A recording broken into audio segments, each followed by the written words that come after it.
No one in the neighborhood could understand what had happened to Cat.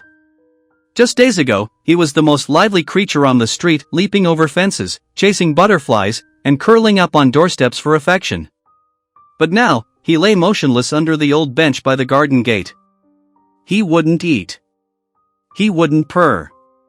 And when anyone approached, he only let out a low, pitiful cry that sounded more like a broken sob than a meow. At first, Mrs. Lane, his elderly owner, thought he had hurt his leg. She gently touched his paws, no reaction. His body was fine. No scratches, no bruises. But his eyes, they looked empty. That frightened her more than anything. "He's just given up," she whispered to her neighbor. But why? Days passed, and Catsy still wouldn't move. He stared toward the fence, where he used to spend his afternoons. Mrs. Lane noticed that whenever a car drove by, his ears twitched and his tail trembled as if he was waiting for something. Or someone. It was on the fourth day that the truth began to unfold. A small boy, Tommy, who lived next door, came by with his mother. When he saw Catsy, his eyes filled with tears. "That's him," Tommy said quietly. "That's the cat I used to feed after school." Mrs. Lane frowned. "You mean C?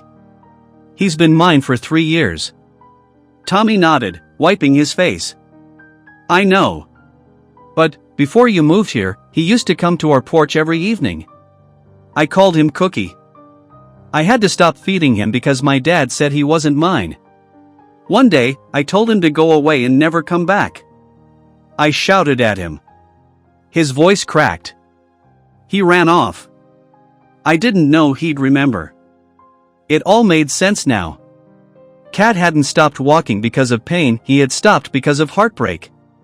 He had been rejected by the one person he trusted most. Cats may not speak, but they feel deeply. And C's little heart had shattered that day. Tommy's mother knelt beside him. "Maybe it's time to tell him you're sorry." The boy approached carefully, whispering, "Cookie. I didn't mean it. Please don't cry. You didn't do anything wrong." For the first time in days, Cat blinked slowly, the way cats do when they trust. Then, with trembling legs, he pushed himself up and took one wobbly step forward. Another. Then he pressed his head gently against Tommy's knee and let out a long, quivering purr that seemed to release all his sorrow. Mrs. Lane smiled through her tears. "I think he forgives you." From that day on, Cat Cookie walked again. He began to play, eat, and even nap in the sun. But every evening, he split his time between two homes, Mrs. Lane's porch and Tommy's window.